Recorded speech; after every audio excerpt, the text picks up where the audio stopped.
Mesdames, Messieurs, bonjour ou bonsoir, selon votre fuseau horaire. Nous allons voir aujourd'hui Kubernetes. Qu'est-ce que Kubernetes? Eh bien, Kubernetes, c'est un outil supplémentaire, bien qu'il ne soit pas vraiment un outil au sens strict, il s'agit plutôt d'un framework, c'est-à-dire un ensemble de concepts et de standards. Ce framework va nous aider dans l'orchestration de conteneurs et les déploiements à grande échelle, et tout cela indépendamment du fournisseur de cloud que vous allez utiliser. Mais allons-y étape par étape. Dans ce premier module sur Kubernetes, nous allons comprendre les défis auxquels nous pouvons être confrontés lors du déploiement de conteneurs, puis nous verrons comment Kubernetes peut nous aider à les surmonter. Nous découvrirons ce qu'est réellement Kubernetes et pourquoi nous voudrions l'utiliser, et nous commencerons à explorer là les concepts et les composants clés de Kubernetes. Comme je l'ai mentionné, ce ne sera forcément pas le seul chapitre sur Kubernetes, et il faut comprendre que tout comme Docker, Kubernetes n'est pas qu'un simple outil, il comporte de nombreux aspects. Dans ce premier chapitre, nous commencerons par un peu de théorie, puis, avec les chapitres suivants, nous verrons Kubernetes en action. Et enfin, nous apprendrons comment l'utiliser, comment mettre des conteneurs en production sur un fournisseur de cloud réel ou bien sur vos machines virtuelles. Mais prenons les choses étape par étape et commençons par les bases dans cette section de cours. Si vous consultez kubernetes.io, vous pourrez approfondir vos connaissances sur Kubernetes, mais je ne vous le conseille pas. Il n'est pas indispensable pour l'instant de se plonger dans cette documentation tout de suite, en tout cas, parce que les chapitres qui viennent vous fournissent les bases essentielles, les seules essentielles pour commencer Kubernetes. Sur ce même site officiel, vous pourrez lire que Kubernetes est défini comme étant un système open source. Un système open source donc destiné à automatiser le déploiement, la mise à l'échelle et la gestion des applications conteneurisées. Il ne s'agit pas donc d'un logiciel unique, mais bien d'un système qui est composé d'un ensemble d'outils et de pratiques qui facilitent le déploiement et la gestion des conteneurs. Bien que cette définition soit correcte, elle ne permet pas de saisir pleinement ce qu'est réellement Kubernetes et surtout comment il s'utilise et pourquoi il est pertinent dans le contexte des infrastructures modernes de l'utiliser. Pour mieux comprendre ces aspects, il convient de prendre un peu de recul et de s'intéresser aux défis inhérents au déploiement manuel des conteneurs.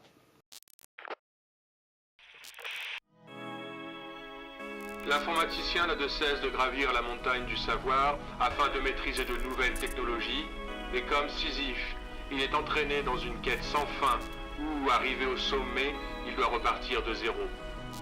Dans son ascension, il peut recevoir une main tendue provenant de quelqu'un qui, comme lui, suit la même voie.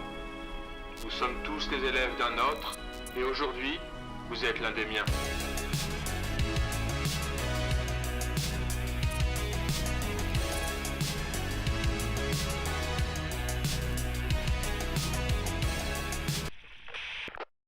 Quels sont les défis justement du déploiement manuel des conteneurs et qu'est-ce qu'on appelle ce déploiement manuel des conteneurs? Qu'est-ce que c'est? Le déploiement manuel des conteneurs, ça consiste en fait à gérer soi-même l'infrastructure qui est sous-jacente. Il ne s'agit pas simplement en fait de faire tourner Docker localement pour le déploiement, comme vous avez certainement fait jusqu'à présent, mais ici plutôt de procéder au déploiement d'un environnement complet en production. Par exemple, si vous utilisez le service AWS avec des instances EC2, vous allez devoir, à l'intérieur de ces instances, y installer Docker, exécuter ensuite manuellement les conteneurs sur ces instances. C'est cette approche-là que je nomme ici le déploiement manuel des conteneurs. D'accord? Et c'est ce qu'on a vu jusqu'à présent. En tout cas, c'est ce que vous avez vu jusqu'à présent, même si vous n'avez pas suivi les cours de Docker avec moi-même. De toute façon, il n'y a pas 36 000 façons donc, de monter des conteneurs. Mais vous voyez, cette approche manuelle peut poser quelques soucis, quelques problèmes. Voyons-en quelques-uns. Donc ici,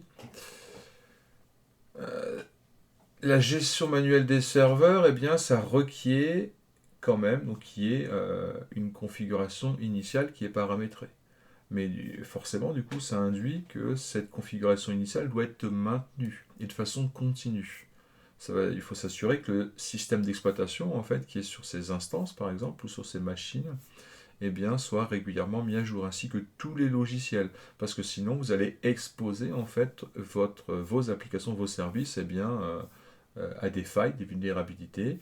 Il peut y avoir des risques opérationnels qui sont considérables. Et parmi les exemples que je peux vous citer, c'est par exemple le partenariat qu'il y avait entre Microsoft et les Hauts-de-France, la région des Hauts-de-France. Il y a eu une faille de sécurité sur les systèmes Microsoft, ce qui a entraîné la paralysie totale des systèmes d'information de tous les établissements scolaires qui avaient ce partenariat-là dans les Hauts-de-France. Ce qui veut dire que là, depuis, bon là c'est les vacances scolaires actuellement, à l'heure où je tourne la vidéo, mais pendant en tout cas la première semaine, les établissements scolaires n'avaient pas accès, ne pouvaient pas utiliser en tout cas le système d'information, l'ordinateur, les ordinateurs, etc. pour travailler. Que ce soit aussi comment dire, il n'y avait pas que les étudiants, hein, il y avait aussi forcément tout le personnel administratif derrière. Aux dernières nouvelles, en tout cas, la remise en place du système n'était pas garantie pour au moins avant Noël. Vous voyez, donc le fait d'avoir des failles ou des systèmes, bien ça peut vous exploser à ce genre de situation qui peut paralyser toute votre infrastructure.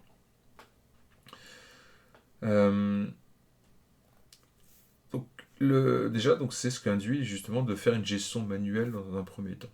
Ensuite, il y a si on fait les choses manuellement, du coup, il faut faire autre chose. Il faut régulièrement, donc on l'a dit, faire de la surveillance. D'accord ? Il faut surveiller le système. Et pourquoi ? Parce qu'en fait, même s'il n'y a pas de faille de sécurité, vous avez fait tout ce qu'il faut, vous mettez à jour avec les dernières applications, vous mettez à jour les derniers patchs, etc. Eh bien, il est possible que des conteneurs rencontrent des erreurs critiques. Et ça arrive, voilà. Ce qui peut entraîner du coup leur plantage. Et si le conteneur est plante, eh bien, il y a un problème interne qui va survenir, un problème interne à l'application conteneurisée, par exemple, et cela eh bien, peut rendre ce conteneur complètement inutilisable. Et si cela se produit, ben, il est complètement impératif, hein, il faut le remplacer rapidement, parce que sinon l'application ne fonctionne plus. Tout votre service ou votre infrastructure basée sur ce conteneur-là, celui qui plante, eh bien, n'est plus fonctionnel. Donc il faut le restituer. Parce que justement, ça va vous permettre de garantir la disponibilité continue de votre application. Eh bien, lorsque l'on déploie manuellement des conteneurs sur n'importe quelle instance, que ce soit sur Azure, sur Google Cloud ou sur EC2, eh bien, il vous incombe à vous, l'administrateur, de surveiller les pannes. Ces pannes éventuellement, et de redémarrer les conteneurs de manière proactive, si ça arrive, s'il est nécessaire. Toutefois, il est impossible de surveiller constamment les journaux du système, les logs, pour détecter s'il y a des pannes. Surtout quand il y a des applications complexes. Vous avez certainement monté en fait plusieurs applications conteneurisées avec peut-être des 5, 6, 7 conteneurs. Ça voudrait dire qu'il faudrait suivre le journal des événements sur 5, 6, 7 conteneurs pour s'assurer que tout fonctionne bien. Donc un tel processus en fait effectué manuellement, c'est extrêmement chronophage et surtout hein, c'est peu adapté à des environnements de production sérieux. Soyons clairs ensemble. Quelqu'un qui vous dit qu'il fait de la veille comme ça sur ses conteneurs, qui fait de la surveillance à la main, c'est pas quelqu'un de sérieux. En tout cas, le système ne peut pas être pérenne. Il existe un autre besoin, c'est le besoin de ce qu'on appelle la mise à l'échelle, c'est-à-dire la scalabilité. Même s'il n'y a aucun incident qui arrive, même si tout se passe bien sur votre conteneur, ben, il peut arriver qu'il y ait la nécessité, de façon dynamique, d'augmenter, d'ajuster le nombre d'instances de conteneurs pour justement, à cause de pics de trafic. Par exemple, c'est le Black Friday, eh bien peut-être qu'il va falloir augmenter le trafic, en tout cas les ressources allouées au trafic de vos applications.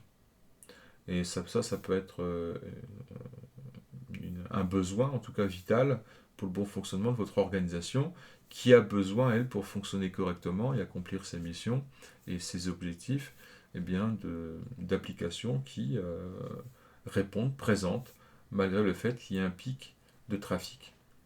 Donc pour répondre à cette demande croissante, eh bien, il est indispensable, donc je l'ai dit, hein, d'augmenter le nombre de conteneurs. Pourquoi ? Pour répartir la charge sur plusieurs instances de l'application. Et à l'inverse, si le trafic diminue, il peut être nécessaire, là, cette fois-ci, de réduire le nombre de conteneurs actifs, afin d'optimiser justement l'utilisation des ressources. Donc cette problématique de mise à l'échelle, eh bien, on ne l'a pas encore abordée en profondeur, mais on va le voir avec Kubernetes, que Kubernetes permet justement de travailler sur cette partie-là. Il est essentiel de souligner que l'utilisation des conteneurs ne se limite pas seulement au développement web aussi. Par exemple, si vous avez un conteneur qui exécute une tâche particulière, par exemple la transformation de fichiers images. Vous prenez une image et le convertit ou un autre format par exemple, ou conversion de vidéo. Bien en fait, cela ne va pas dépendre en fait du protocole HTTP. Si vous avez un grand nombre de fichiers qui doivent être traités simultanément, eh bien un seul conteneur ne peut pas être suffisant pour accomplir cette tâche en temps voulu. Donc c'est pour ça que dans ce cas-là, on peut avoir la nécessité de monter plusieurs conteneurs pour accomplir cette tâche de conversion de fichiers, pour prendre en charge cette charge de travail temporaire. Donc il peut s'avérer nécessaire donc, de faire évoluer rapidement votre système le nombre d'instances en fonction de la charge de travail et de la variation du trafic.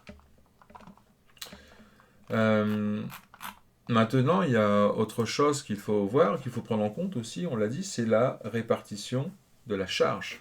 Parce que lorsqu'il est question de trafic, et plus particulièrement de trafic HTTP entrant, bien, il est également crucial de garantir que ce trafic soit réparti de manière équilibrée entre les différentes instances de conteneurs. S'il y a une seule instance de conteneur qui est en cours d'exécution, bien, il n'y a rien à répartir. C'est logique. Cependant, eh bien, dès lors qu'il va y avoir plusieurs instances d'un même conteneur qui fonctionnent en parallèle, il va devenir primordial de distribuer le trafic entre ces instances pour éviter qu'il y ait des nœuds d'engorgement, pour éviter que ce trafic-là bien soit surchargé, tandis que les autres demeurent inactifs. Alors, le concept d'exécution justement d'instances multiples, normalement, ça ne doit pas être un concept qui doit être inconnu pour vous, en tout cas si vous avez déjà une base solide sur Docker. On l'a déjà vu précédemment, c'est-à-dire que moi, je peux, à partir d'une image, par exemple d'une application comme Football Manager, je peux lancer un conteneur basé sur cette image, et je peux lancer un deuxième conteneur basé sur cette image, et un troisième. Et dans un environnement de production réel, que ce soit pour les applications web ou d'autres cas d'usage, eh bien, il est souvent nécessaire d'exécuter plusieurs instances de conteneurs basées sur une même image. Cela va permettre de répartir eh bien, la charge de travail et de garantir qu'il y ait suffisamment de conteneurs disponibles pour traiter les volumes de trafic importants. Nous allons voir plus en détail ces concepts de mise à l'échelle dans les modules précédents, suivants. Pardon. Alors pourquoi utiliser Kubernetes ? Pour ceux qui m'ont eu en formation avec Docker, on a pu voir ensemble un service comme ECS, Elastic Container Service, et on a utilisé ça donc pour du déploiement. C'est un service qui est propre à Amazon, AWS, et en fait il y a plusieurs services intégrés à cela qui nous permettent de résoudre certaines problématiques que nous avons évoquées précédemment. Par exemple, nous avons un service sur ECS qui permet de checker si vos conteneurs en fait ici sont en bonne santé. Donc il y a un service de F-check. Parmi les exemples, c'est par exemple vous avez un conteneur avec une lecture dans une base de données. Eh bien, si la connexion à la base de données est échouée, eh bien le service proposait de redémarrer le conteneur de base de données ou l'autre conteneur également qui générait justement, qui levait une exception à cause justement de ce problème de connexion à la base de données. Donc AWS propose cette fonctionnalité. Donc une fonctionnalité de health check, plus un système de redéploiement automatique. Il existe aussi un système d'auto-scaling. Un système d'auto-scaling qui va nous permettre en fait eh bien, d'ajuster dynamiquement le nombre d'instances de conteneurs en fonction des différents besoins, en augmentant ou en diminuant leur nombre pour répondre aux pics du trafic, par exemple. Il y a aussi un outil qui s'appelle le load balancer. En français, c'est l'équilibrage de charge. Et donc, on peut le configurer, lui, pour avoir une adresse IP fixe, par exemple, ou pour avoir un domaine pour nos tests. Eh bien, cet outil-là, au-delà de fournir une adresse IP stable, eh bien, il assure également une répartition qui est homogène du trafic entrant entre toutes les instances de conteneurs en cours d'exécution. Donc, tous ces services AWS, eh bien, il résout plusieurs problèmes qui sont évoqués, et c'est un avantage considérable d'utiliser eh bien, tous ces services qui sont gérés, plutôt que tout déployer manuellement. Ça, on en a bien conscience. Cependant, eh bien, il y a malheureusement des inconvénients, parce qu'en fait, en utilisant un service comme AWS, eh bien, nous devenons complètement dépendants de ce service, quel que soit le fournisseur cloud. Je ne vais pas faire une politique anti-Amazon. Mais en fait, ce que je voulais vous dire là est valable pour n'importe quel service cloud. Quand on utilise un écosystème, on devient dépendant de cet écosystème. D'accord ?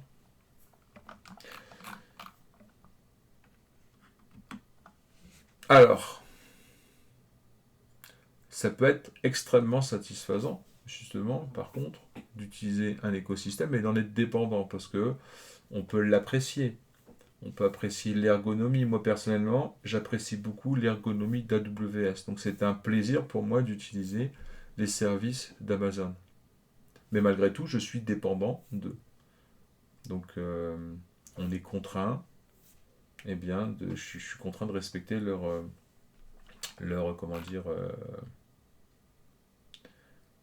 écosystème, tout simplement. Alors justement, quand on dit respecter, ça veut dire quoi ? Ça veut dire qu'on doit apprendre les spécificités de ce service et les différentes options de configuration. Donc, c'est-à-dire que si demain, vous changez d'écosystème, vous devez absolument tout réapprendre. Et ça peut être long. Peut-être que vous avez des années d'expérience sur Amazon, et du jour au lendemain, vous devez passer sur un système comme Microsoft Azure, qui a... Alors, les bases sont les mêmes, si vous voulez, mais l'ergonomie du logiciel n'est pas la même, l'interface n'est pas la même, donc la philosophie aussi, certainement, est changeante. Donc, on doit maîtriser les spécificités du service, les terminologies, les options de configuration. Et donc, si on veut changer, il faut réapprendre tout, en fait. Et ça, c'est quand même assez fastidieux. Donc, en fait, en tout cas, là, pour l'instant, ce que l'on remarque, c'est que connaître Docker seul, pour quelqu'un qui veut faire du DevOps, sérieusement, on se rend compte que ce n'est absolument plus suffisant. C'est plus suffisant. Il faut apprendre plein d'autres outils. Il est essentiel d'apprendre à utiliser des services comme AWS, comme Azure, ou n'importe quel autre service que vous allez choisir. Et bon, alors après, si nous sommes satisfaits d'AWS et que nous prévoyons de rester sur cette plateforme, eh bien, la compétence qui va être acquise sur AWS va être durable. C'est un atout qui va être fort pour vous, parce que vous allez avoir de l'expérience. Mais sur le long terme, réfléchissez bien, parce que cette dépendance peut poser un problème. Parce que vous êtes justement dépendant. Il y a aussi des effets de mode dans la technologie. Peut-être que là, il y a beaucoup d'offres d'emploi où on vous demande de connaître AWS, mais demain, peut-être que la tendance va changer et vos compétences sur AWS vont être complètement obsolètes. Donc c'est pour ça qu'on peut être amené en fait à considérer des alternatives. Et parmi les alternatives qu'on vous propose, eh bien, c'est donc Kubernetes, qui est une alternative qui est complètement open source. Donc voyons ça un peu ensemble. Nous voilà dans la partie dédiée à l'architecture et aux concepts clés de Kubernetes. Nous l'avons vu, Kubernetes est un ensemble de concepts et d'outils qui facilitent le déploiement de conteneurs sur n'importe quelle infrastructure. Et maintenant, nous allons examiner l'architecture d'un déploiement Kubernetes et nous allons voir que ce système peut être configuré et géré depuis n'importe quel fournisseur de cloud. Alors, je vous invite. à regarder avec moi ce petit diagramme pour comprendre le fonctionnement donc, de Kubernetes. Tout commence par le conteneur que l'on souhaite déployer. Vous êtes d'accord avec moi? On a une application, elle est conteneurisée, on veut la déployer. Eh bien, dans l'univers de Kubernetes, ce conteneur est géré par ce que l'on appelle un pod.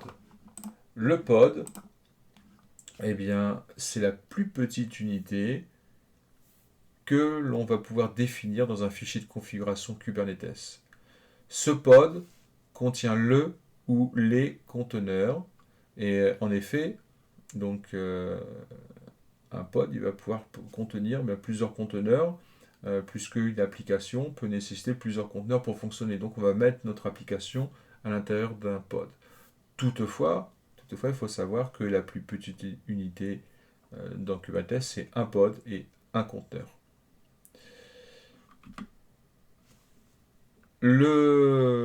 Ce pod qui va contenir le conteneur est ensuite exécuté dans ce qu'on appelle, vous voyez ici affiché à l'écran, un nœud de travail, un worker node. Le nœud de travail, c'est la machine sur laquelle vos conteneurs sont exécutés. Vous pouvez imaginer un peu les nœuds de travail comme vos machines physiques ou vos instances virtuelles. Dans le cas d'AWS, par exemple, une instance EC2, une machine distante, qui est entièrement gérée par vous, bien entendu, pourra jouer le rôle de nœud de travail. Chaque nœud de travail possède des ressources en CPU, en mémoire, et peut héberger, bien entendu, plusieurs pods.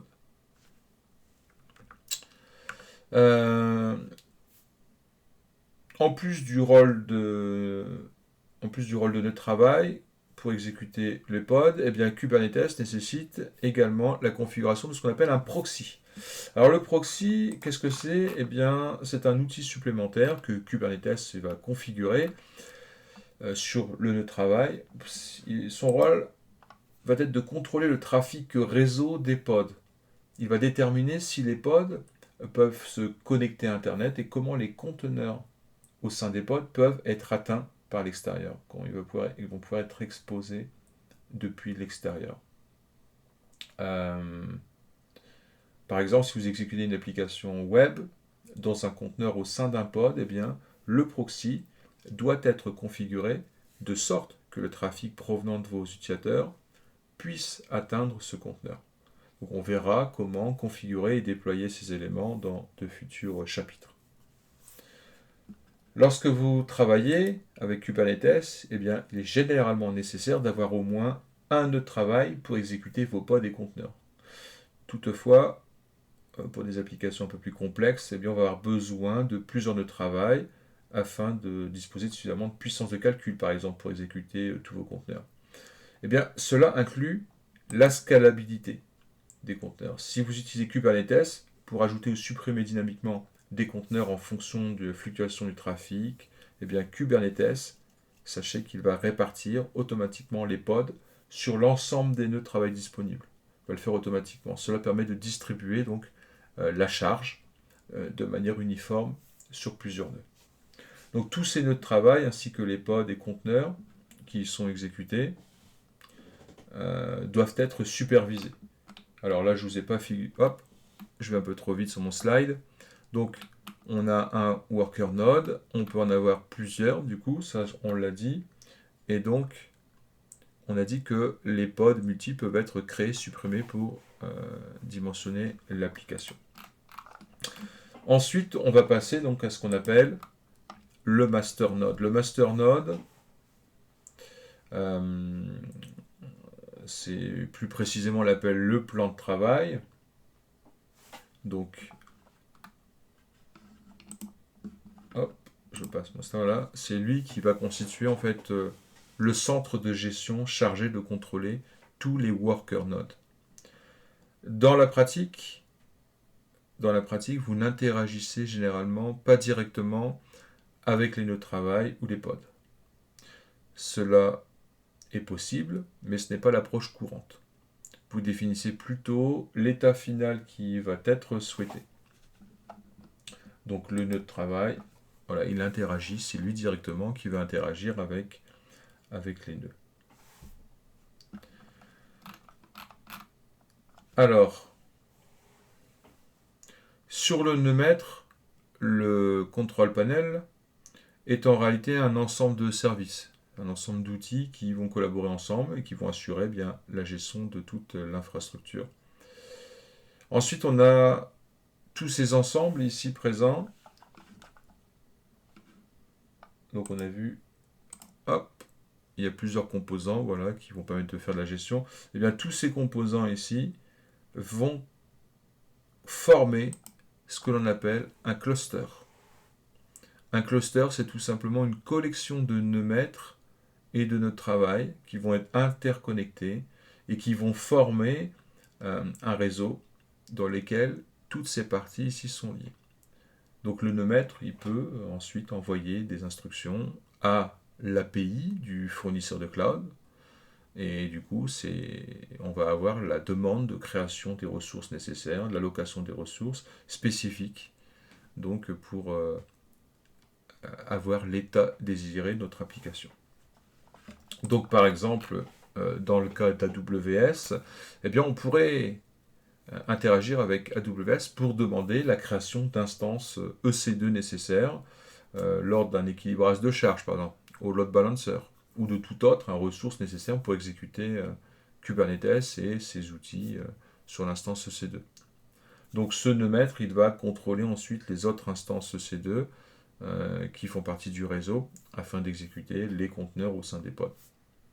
Donc tout cela, moi je comprends bien, tout cela c'est nouveau, ça semble peut-être un peu confus, un peu abstrait à ce niveau-là, mais rassurez-vous, tout va devenir beaucoup plus clair lorsqu'on va commencer à manipuler réellement tous ces différents objets lors de la partie pratique.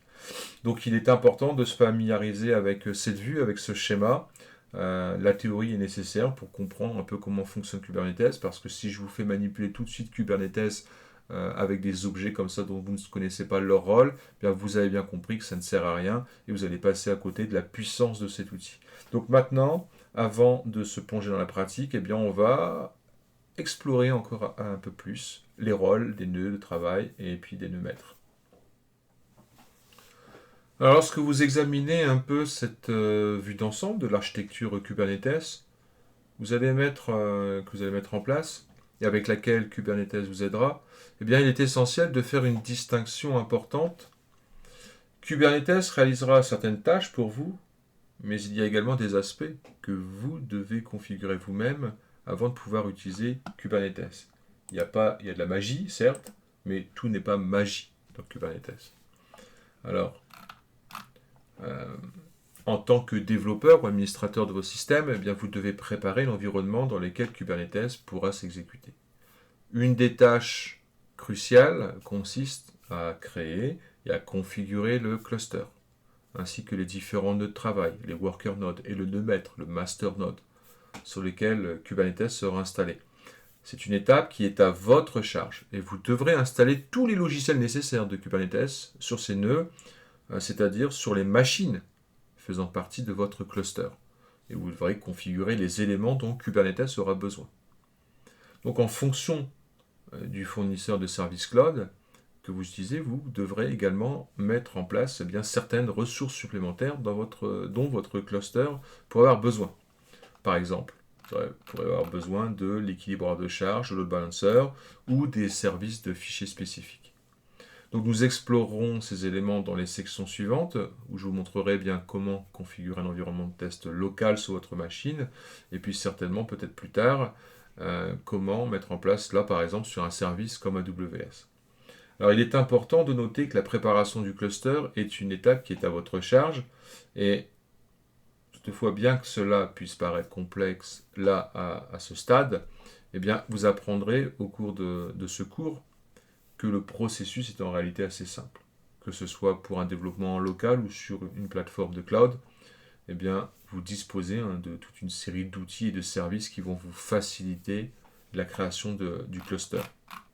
Alors, cependant, il est vraiment crucial de comprendre que Kubernetes, eh bien, ne crée pas ses ressources. Et une fois installé et configuré, eh bien, Kubernetes utilise ces ressources pour gérer vos pods, c'est-à-dire les unités qui vont contenir les conteneurs. Donc Kubernetes, lui, se charge de créer les pods, de les répartir automatiquement pour optimiser l'utilisation des ressources qui sont disponibles, de les surveiller et de les redémarrer en cas de défaillance. Toutefois, Kubernetes ne va pas créer ces ressources. Donc Kubernetes gère l'ensemble du déploiement de manière fluide et continue et prend en charge cela pour vous. Kubernetes se charge de redémarrer les conteneurs pour vous, tout comme Docker Compose, mais pour des environnements de déploiement de conteneurs. Alors que Docker Compose peut rencontrer des limites pour des environnements de grande échelle, Kubernetes, lui, est spécialement conçu pour répondre à ces besoins. Kubernetes fait tout cela, mais tout comme Docker Compose n'installe pas Docker sur la machine locale, ni ne configure votre environnement local, eh bien, vous comprendrez que Kubernetes a également besoin d'un environnement qui est spécifique pour fonctionner sur des machines distantes. Donc c'est une distinction importante à garder à l'esprit. Donc on verra, bien sûr, rassurez-vous, comment configurer un déploiement avec Kubernetes, comment l'ajuster pour qu'il prenne en charge vos conteneurs, ainsi que la manière en fait de mettre en place un cluster Kubernetes. Alors il est essentiel de comprendre que la mise en place de cette architecture nécessite bien un peu de travail de votre part. Encore une fois, je le répète, il y a de la magie, mais on n'est pas dans Harry Potter non plus. Donc Kubernetes n'installe pas le cluster, il ne fait que l'utiliser bien une fois qu'il est prêt. Alors maintenant que cette distinction est bien claire pour vous, on va maintenant se plonger en détail dans ce que sont les nœuds de travail et les nœuds maîtres, bien, afin d'examiner plus précisément ce que du Kubernetes bien, fait dans ces environnements. Donc nous allons maintenant, dans cette partie, bien étudier un peu en détail à quoi sert le worker node et ce qu'il est. Donc comme mentionné précédemment, on a vu que le worker node était tout simplement une machine comme une machine virtuelle dans un cloud comme sur Amazon EC2. Ça peut être aussi une machine sur un autre serveur, un serveur physique. Mais en tout cas, une chose sûre, c'est que c'est une machine. Gardez ça en tête. Donc le worker node, voilà, c'est une machine, une VM. Et ensuite, il est géré par le master node. À l'intérieur donc du worker node, eh bien, on a le pod. Le pod, ils sont créés et gérés par Kubernetes. Et les pods, ils vont pouvoir héberger une ou plusieurs applications qui vont être containerisées. D'accord ? Ensuite, nous allons trouver à l'intérieur des pods, bien, donc je l'ai dit, hein, les conteneurs, ainsi que toutes les ressources nécessaires pour faire marcher le conteneur, dont les volumes, par exemple. On peut trouver donc plusieurs pods. Et donc, à l'intérieur d'un node, il va y avoir la nécessité d'avoir un Docker, parce que c'est Docker qui, lui, va recevoir les instructions pour monter ou démonter les conteneurs à l'intérieur des pods. Il y a la nécessité d'avoir donc un proxy aussi à l'intérieur du worker node pour gérer en fait la communication entre les nodes, entre les pods, pardon. Excusez-moi. Si vous voulez, en fonction des règles que l'on va définir, eh bien, les pods vont avoir la possibilité de communiquer entre eux ou pas, ou avec le monde extérieur. Eh bien, ça va être le proxy qui va se charger de faire en sorte que les choses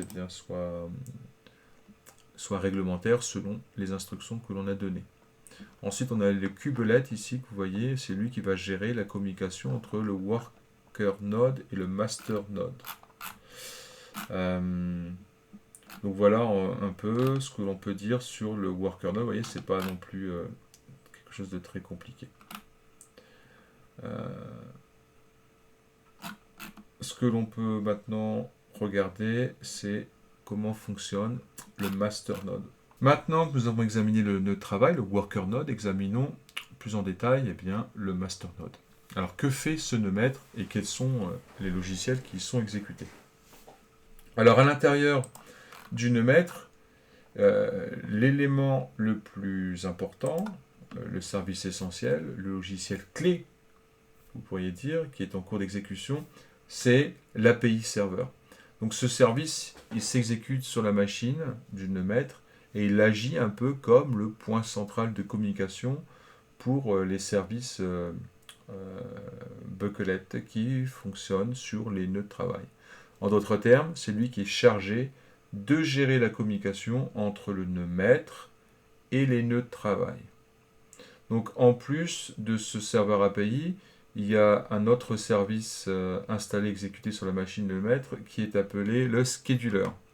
Alors le scheduler, c'est le planificateur, c'est lui qui est responsable de la surveillance des pods et de la sélection des nœuds de travail, donc sur lesquels les nouveaux pods doivent être créés.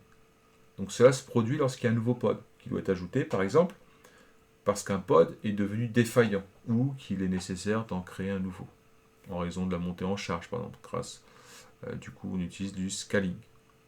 Donc le scheduler, il a pour rôle d'indiquer au serveur API ce qu'il doit communiquer au nœud de travail. Ensuite, eh bien, nous avons également un autre service qui est le Cube Controller Manager. Alors, ce dernier va surveiller et contrôler l'ensemble des nœuds de travail et qui est responsable de garantir que le nombre correct de pods soit en cours d'exécution. Donc ce service-là, il va fonctionner bien sûr en collaboration étroite avec le scheduler et avec le serveur d'API. Donc il existe une version spécifique à ce Cube Controller Manager qui est appelé le Cloud Controller Manager et qui fait exactement la même chose, mais qui lui est spécifique à un fournisseur de cloud. Donc ce service, il sait comment donner des instructions au fournisseur cloud, par exemple au service Amazon ou au service Azure. Donc le Cloud Controller, il va traduire les instructions pour AWS ou Azure ou un autre fournisseur. Et donc les principaux fournisseurs de cloud, eh bien, que vous utiliserez, ils offrent déjà des services qui simplifient cette tâche. Donc il suffit de fournir en fait votre configuration Kubernetes et eux du coup se chargent du reste. Donc voilà pour la vue d'ensemble de l'architecture de base. Et comme je l'ai mentionné, je sais qu'à ce stade, vous avez probablement encore plein de questions sur le sujet de Kubernetes, mais tout cela deviendra beaucoup plus clair dans les prochains chapitres, les différents modules, au fur et à mesure que l'on va rentrer dans la pratique. Alors pour résumer, voici quelques termes que vous devriez garder à l'esprit parce qu'on va les rencontrer en fait tout au long de ce cours et on va les utiliser. Donc il faut vraiment que derrière chaque définition, le concept soit extrêmement clair et limpide dans votre esprit. Alors tout d'abord, nous avons le cluster, qui lui représente cet ensemble de machines nodes, de ces nœuds. Il inclut le nœud maître, le master node, le nœud de travail, le worker node, et ensemble, ces machines forment votre déploiement ou l'état final souhaité. Les nodes sont ensuite un élément crucial. Il s'agit des machines physiques ou virtuelles avec des capacités matérielles spécifiques. Elles hébergent un ou plusieurs pods et qui communiquent au sein de ce qu'on appelle un cluster. Alors dans ce contexte, on a le nœud maître avec le plan de contrôle qui lui va gérer les pods sur tous les nœuds de travail. Ensuite, il y a bien sûr le nœud de travail qui sont des machines qui hébergent les pods et qui les exécutent donc en fin de compte et qui vont exécuter donc les conteneurs d'application ainsi que les différentes ressources dont ces conteneurs pourraient avoir besoin. Le terme pod est également important parce qu'il est récurrent. Il s'agit d'un concept qui est extrêmement propre à Kubernetes. Un pod représente, donc je l'ai dit tout à l'heure, une unité qui va regrouper les conteneurs d'application ainsi que les ressources nécessaires, combinées dans une structure appelée pod. D'accord ? Donc le pod, c'est un peu le contenant de vos conteneurs. C'est essentiellement une enveloppe, voilà, c'est ça, un contenant de conteneur, une enveloppe autour de votre conteneur qui va être responsable de l'exécution et de la gestion de ce conteneur spécifique. Les pods sont ensuite gérés, eux, par le nœud maître. Lorsqu'un pod est créé, cela revient à exécuter le conteneur à l'intérieur de ce pod. Les conteneurs demeurent donc également essentiels et donc on ne peut pas dissocier en fait Kubernetes de Docker.